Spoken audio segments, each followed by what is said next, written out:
Masih ingat almarhum Presiden kita Soeharto? Sebelum beliau menunaikan ibadah haji, kan namanya cuma Soeharto. Setelah menunaikan ibadah haji, Raja Fat waktu itu sadar, wah menderita ini Pak Harto nanti kalau tidak diislamkan. Maka diislamkanlah namanya, ditambah di depannya Muhammad Soeharto. Ibu Tin juga ditambah di depannya Siti. Maka ibu-ibu yang sudah terlanjur namanya islamkan. Harus rubah KTP? Tidak. Yang penting misal ulang tahun. Saudara-saudara sekalian, hari ini nama saya islamkan. Yang tadinya Desi Ratnasari, saya menambah di depannya Siti Desi Ratnasari. Yang ketawa serius orang ini. Nama penting. Dan pada saat itu ketika kita dipanggil satu-satu, wajah-wajah kita di padang mahsyar tidak lagi seperti ini. Ada yang mukanya seperti ular. Kata Nabi, siapa yang muka ular? Mereka yang suka menjilat-jilat. Ini di kantor bupati banyak begini. Ya Pak, siapa. Ada juga orang itu pegawai kayak ndak punya lagi harga diri di depan bupatinya. Ya Pak, terserah Bapak. Wah, cemen lu men. Ya. Yang kedua kata Nabi, ada juga nanti yang mukanya seperti anjing. Siapa muka anjing ya Rasulullah? Beliau menjawab, mereka yang disogok dan menyogok. Nah, ini termasuk anggota DPR nanti yang terpilih karena nyogok. Ada begitu di sini? Ada? Nah, kau salah, kenapa kau pilih? Tapi kau larang, tapi kau bilang wane piro. Nah. Lalu kata Nabi, ada juga nanti yang mukanya seperti tikus. Ya Rasulullah, siapa muka tikus? Mereka yang suka mengambil barangnya orang. Nah, ini yang ini di sini ya, yang suka korupsi dan disuruh pikul itu hasil korupsinya. Saya kalau lihat itu orang korupsi 3 miliar, 10 miliar, setengah mati dia pikul nanti itu. Dia bilang, mahasiswaku 10 miliar uang dolar Singapura Ustaz itu dikantongi ji. Saya bilang, jangan kau bayangkan uang Singapura, uang koin. Apa? Uang koin 10 miliar, pikul kau itu. Nah.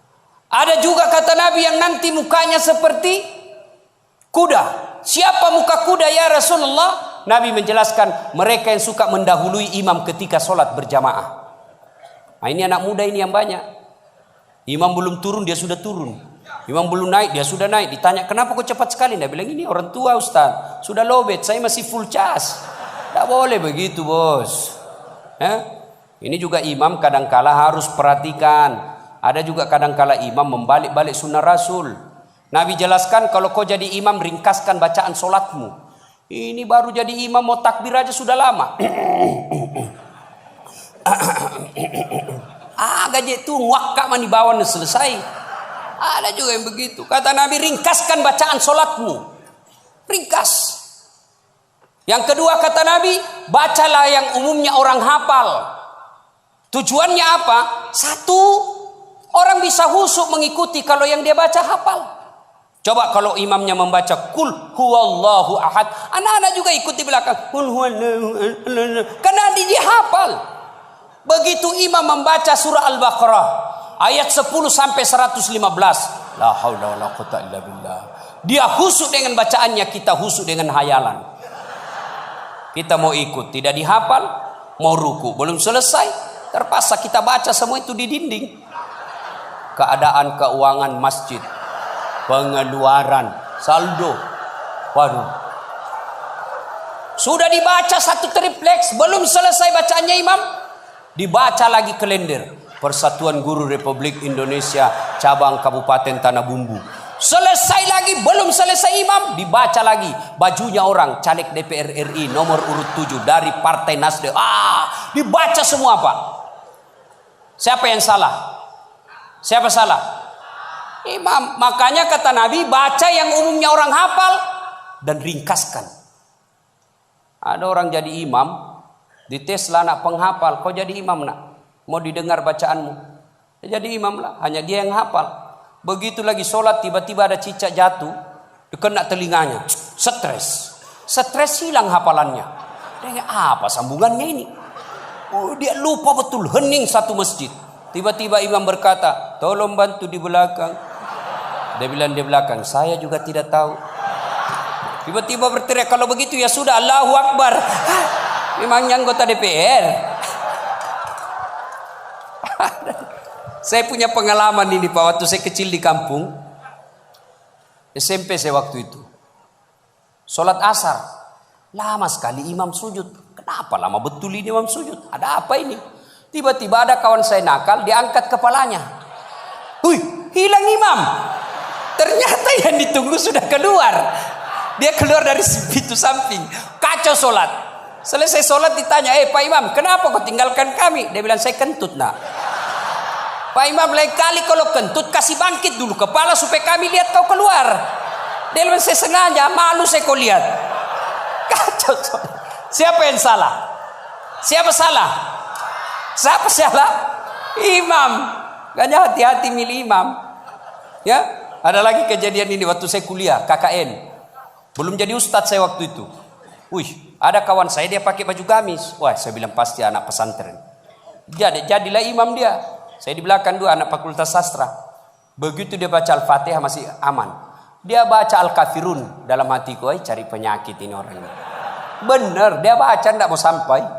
Wala antum abiduna ma a'bud wala ana abidu ma abattum wala antum abiduna ma a'bud wala ana abidu ma wala antum tak putar. Temanku jengkel ini ada sastra, kenapa itu tak putar-putar? Lah sudah ini juga saya pikir. Kacau sholat. Makanya kalau imam salah, kacau jamaah kita. Makanya hati-hati milih imam. Kata Nabi, milih imam itu tidak boleh sembarang. Jamaah makmum boleh, mulai dari orang waras sampai orang gila boleh jadi makmum. Mulai dari orang belum balik sampai dewasa boleh jadi makmum. Tapi imam tidak boleh. Kenapa? Salah imam, salah kalian. Jamaah. 2020 Tanah Bumbu akan milih imam. Bupati. Salah milih imam, salah kalian, menderita kalian di kabupaten ini.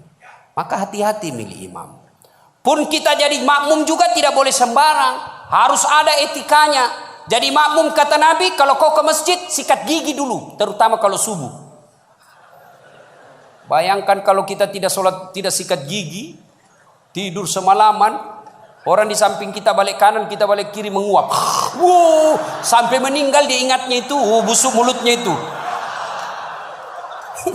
Sudah sikat gigi. Apalagi kalau kau jadi makmum, jangan kau merasa kaulah yang paling soleh dalam masjid itu.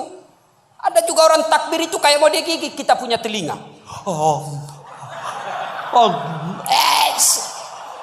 Cool man. Baca Al-Fatihah kayak dia ada di telinga sampingnya. Malik. Pada cengi capuk. Hanya bugang buki. Ada lagi apa? Itu kaki. Kaki juga itu kadang-kala mengganggu.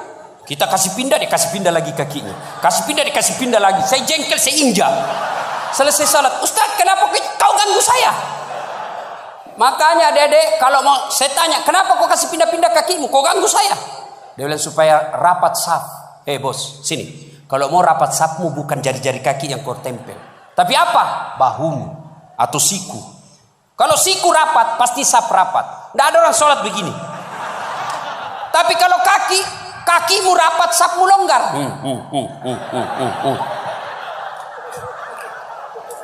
Ya. Ada lagi selesai sholat yang paling menjengkelkan itu. Selesai sholat dia ambil sap paling depan, belakangnya imam.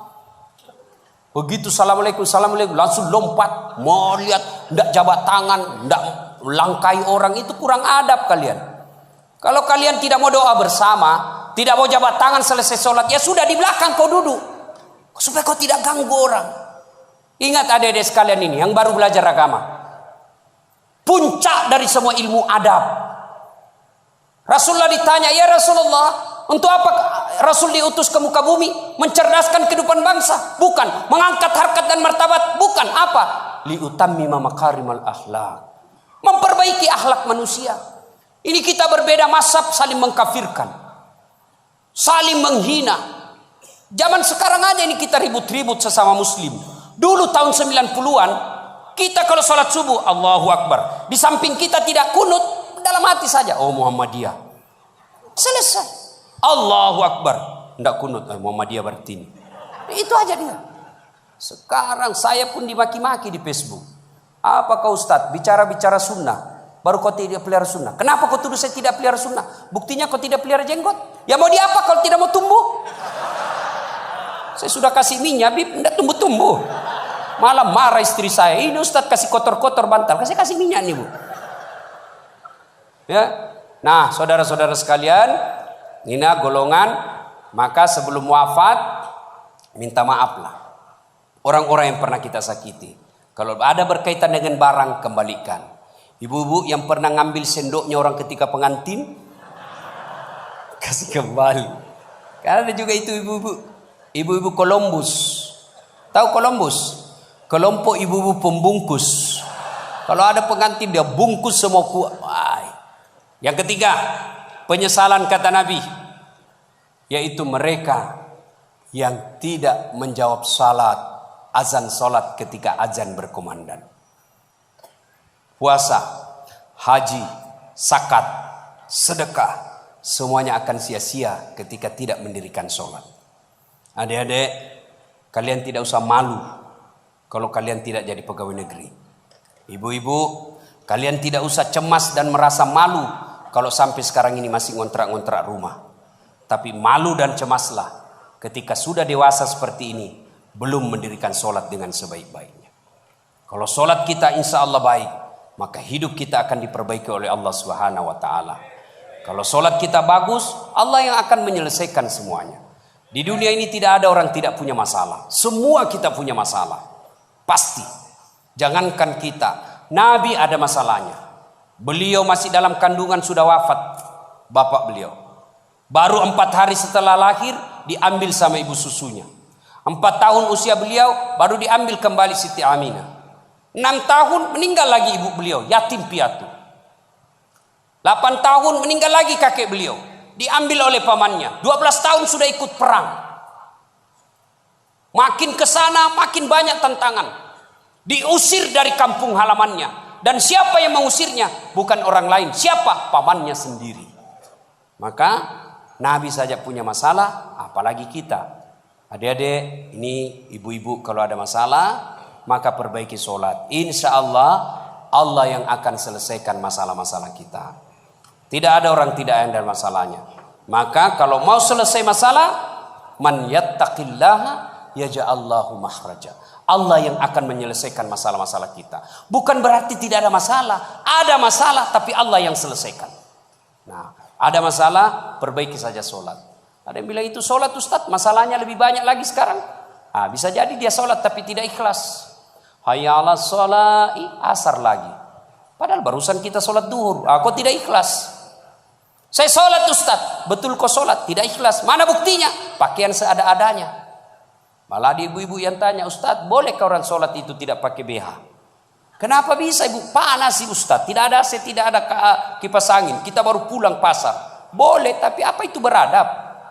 Ibu-ibu pergi ketemu gubernur tapi tidak pakai BH. Boleh kan? Tidak Pak Gubernur. Mohon maaf ini Pak Gubernur. Coba. Ayo.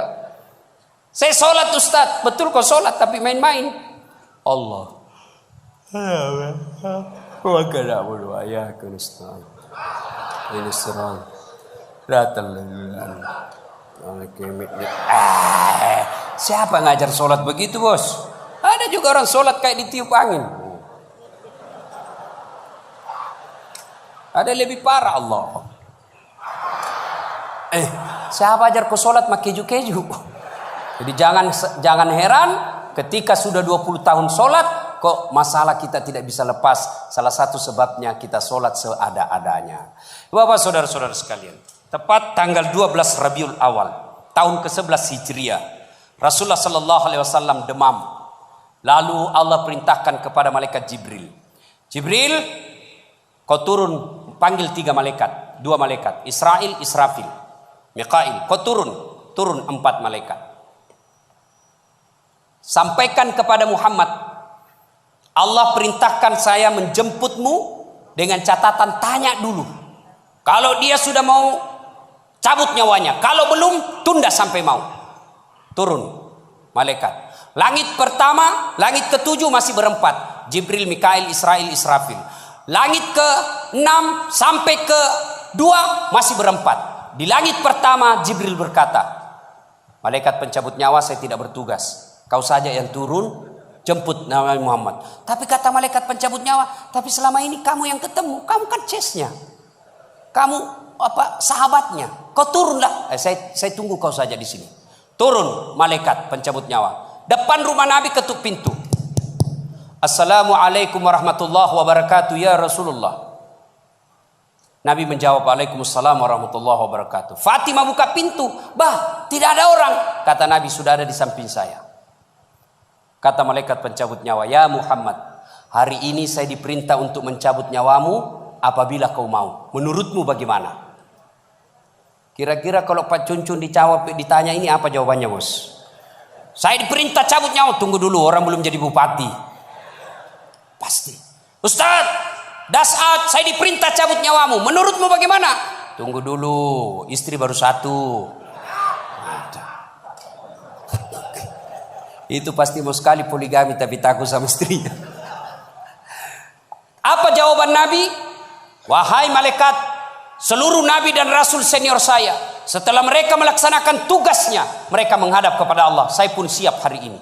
Cuma ini ada yang lain. Mana Jibril? Jibril ada di atas. Kau panggil dulu deh. Ada yang saya mau tanyakan. Naik malaikat pencabut nyawa. Jibril, kau dicari sama CS-mu. Saya bilang memang kau ikut. Kau banyak cerita. Sudahlah, kau turun sini. Turun malaikat Jibril. Ya Jibril, kalau hari ini saya harus menghadap kepada Allah, tolong berikan saya kabar gembira. Ya Muhammad, seluruh nabi dan rasul haram masuk surga sebelum engkau lebih dulu di dalamnya. Alhamdulillah. Ya Muhammad, seluruh malaikat yang pernah Allah ciptakan sekarang mereka antri menunggu rohmu.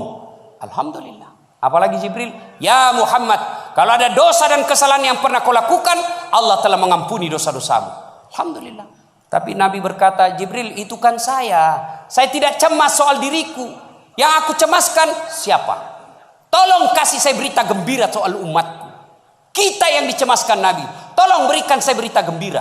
Naiklah Jibril bertanya kepada Allah, turun membawa berita. Ya Muhammad, saya dapat berita gembira dari Allah. Apa? Meskipun engkau sudah tidak berada di tengah-tengah mereka, meskipun engkau sudah tidak berada di tengah-tengah umatmu, selama umatmu berpegang kepada Quran dan Sunnah, insya Allah umatmu selamat. Nabi berkata, kalau begitu laksanakan tugasmu malaikat pencabut nyawa. Jibril mundur. Mulailah dieksekusi Nabi. Dicabut rohnya, meninggalkan telapak kaki, naik ke betis, naik ke paha, menggigil Rasulullah, keluar biji-biji keringat di pelipis beliau, di daki beliau keluar keringat. Lalu Jibril membalik ke belakang, dilihat oleh Nabi. Ya Jibril, kenapa kau palingkan pandanganmu? Apa kau jijik melihat saya sekarang ini? Jibril menjawab, demi Allah dan Rasulnya, saya tidak jijik melihatmu ya Muhammad, cuma saya tidak tega melihat engkau menghadapi sakaratul maut. Lalu Nabi menjelaskan, ya Jibril, andai saja Allah tidak sayang dan cinta kepadaku, maka aku akan rasakan betapa sakitnya sakaratul maut ini. Sampai naik ke atas, sampai ke tenggorokan beliau, sampai ke bibir beliau. Beliau mewasiatkan 3 perkara. Kata Nabi, yang pertama, perempuan kalian, jaga perempuan di antara kalian. Yang kedua, salatmu, jaga salat kalian. Dan yang ketiga Nabi ucapkan, ummati, ummati, ummati, umatku, umatku, umatku. Nabi tidak mencemaskan anak cucu beliau. Nabi tidak mengucapkan Fatimah anakku. Siapa yang diucapkan Nabi? Ummati, ummati. Begitu cintanya Nabi kepada kita. Nah sekarang bagaimana cinta kita kepada Nabi? Salah satu cinta kita kepada Nabi dengan hadir di majelis salawat seperti ini. Hadir di tempat ini wujud kecintaan kita kepada Rasulullah. Pada zaman Nabi tidak ada salawat rame-rame seperti ini. Kenapa? Karena beliau ada di tengah-tengah kita. Di tengah-tengah umat pada saat itu. Nabi pernah bertanya kepada sahabat, saudara-saudara sekalian, Anda tahu siapa yang paling menakjubkan imannya? Menakjubkan itu mengagumkan. Kata sahabat, para malaikat ya Rasul.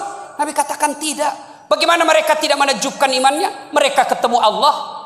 Kalau begitu, para nabi dan rasulnya ya Rasulullah. Nabi katakan tidak. Bagaimana kami tidak beriman? Kami menerima wahyu, ketemu dengan malaikat. Kalau begitu ya Rasulullah, kami inilah para sahabatmu. Nabi katakan, tidak, bagaimana kalian tidak beriman? Kalian ketemu dengan saya, kalian melihat mukjizat, wajar kalian beriman. Lalu sahabat berkata, kalau begitu siapa yang paling menakjubkan imannya ya Rasul? Nabi menjawab, umatku, saudara-saudaramu setelah kita ini wafat, mereka beriman kepadaku, mereka percaya kepadaku, padahal mereka tidak pernah ketemu Allah, mereka tidak pernah ketemu malaikat, mereka tidak pernah melihat mukjizat, mereka tidak hidup di tengah-tengah saya, tapi mereka beriman kepadaku dan berselawat. Kita inilah yang hadir di tempat ini. Mudah-mudahan Allah berikan waktu dan kesempatan kepada kita untuk lebih banyak lagi mencintai Rasulullah. Salah satu di antaranya berselawat seperti ini.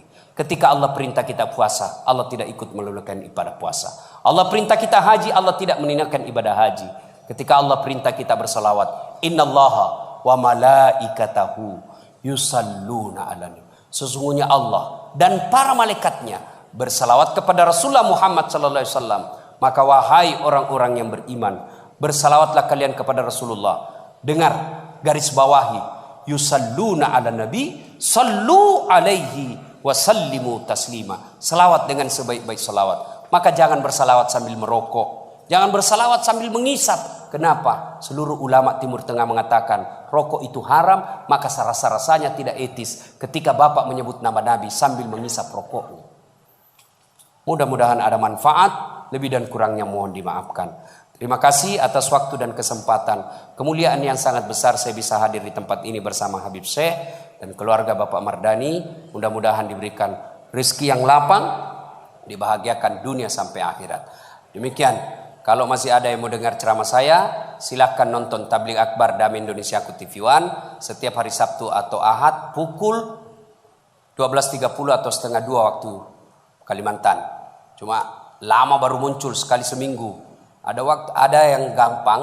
Gimana caranya? Ambil aplikasi YouTube, tulis nama saya Dasat Latif. Keluarlah ceramah saya yang ratusan ribuan itu. Sudah nonton, jangan lupa like and share. Subbreaker. Kasih begini aja, kasih begini bos. Jangan ku kasih begini. Kalau ku kasih begini dicari kau malaikat pencabut nyawa. Masa ceramah ku kasih begini? Nggak enak dilihat. Saya tidak suka. Nggak usah kau nonton. Jangan kasih begini. Cuma cepat habis kuota karena 1 jam. Maka saya sediakan yang tidak menguras kuota, namanya Chelsea. Ceramah singkat 1 menit saja. Gimana caranya Ustadz? Follow saya di Instagram. Dasat Latif 1212. Dasat Latif 1212. Sudah ku follow Ustadz, sudah ku tidak mau putar ceramahmu. Apa masalahnya? Masalahmu kau tidak punya kuota. Demikian, mudah-mudahan ada manfaat. Lebih dan kurangnya mohon dimaafkan. Nun wal kalam ya misrun. Billahi fi sabilil haq. Assalamualaikum warahmatullahi wabarakatuh.